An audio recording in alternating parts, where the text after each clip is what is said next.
Hello guys. तो आज हम देखने वाले हैं टॉप केमिस्ट्री जर्नल्स इन 2026 बाय इम्पैक्ट फैक्टर, जिसमें 678 जर्नल्स इंक्लूडेड है और इनको कैटेगराइज किया गया है Q1, Q2, Q3 and Q4 based on their impact factor and quality. So, organic, inorganic, analytical, physical, materials and chemical engineering journals compare 678 journals across Q1 to Q4 by impact factor, highest impact factor, country, topic field and exact journal record. तो ये सभी information यहाँ दी गई है। तो जैसे हम chemistry में इन 2026 अगर Q1 जर्नल देखते हैं तो हमें केमिकल रिव्यूज यहाँ दिखाई देता है जिसका इम्पैक्ट फैक्टर 55.8 है, जिसमें physical and theoretical chemistry, electrochemistry cover किया गया है।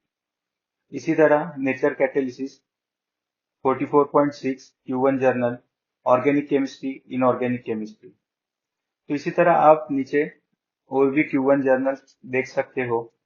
तो ये जर्नल मैट्रिक्स आपको जर्नल सिलेक्शन के टाइम काम आ सकता है। इसी तरह Q2 में अगर मैं टॉप जर्नल देखता हूँ तो ACS मटेरियल्स AU है, जिसका इम्पैक्ट फैक्टर 6.5 है, physical and theoretical chemistry related field cover करता है। Then Q3 journals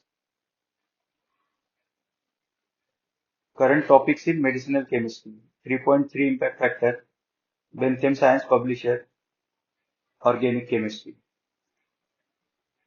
And last Q4 journals. तो Q4 जर्नल्स में आपको mainly Taylor Francis, then Springer, Bentham Science या कुछ एल्सवेयर के जर्नल्स भी यहाँ दिखाई देंगे। यहाँ मैं Q1 जर्नल्स देखता हूँ तो मोस्टली मुझे ACS, नेचर एंड RSC के जर्नल्स दिखाई देते हैं। Q2 जर्नल्स में ACS, RSC, वाइले और एल्सवेयर के काफी जर्नल्स यहाँ लिस्टेड आउट है। In Q3, Bentham Science, Springer, RSC, Wiley, Taylor and Francis, ये सारे जर्नल्स यहाँ लिस्टेड है। तो ये जर्नल मैट्रिक्स से आप आपके जर्नल्स का क्वालिटी चेक कर सकते हो। तो ये जर्नल मैट्रिक्स आपको जर्नल सिलेक्शन में यूज हो सकता है, जहां आपको इम्पैक्ट फैक्टर और उसके रिलेटेड फील्ड भी दी गई है। For more informative videos, subscribe to my channel Niperian explains. Thanks for watching.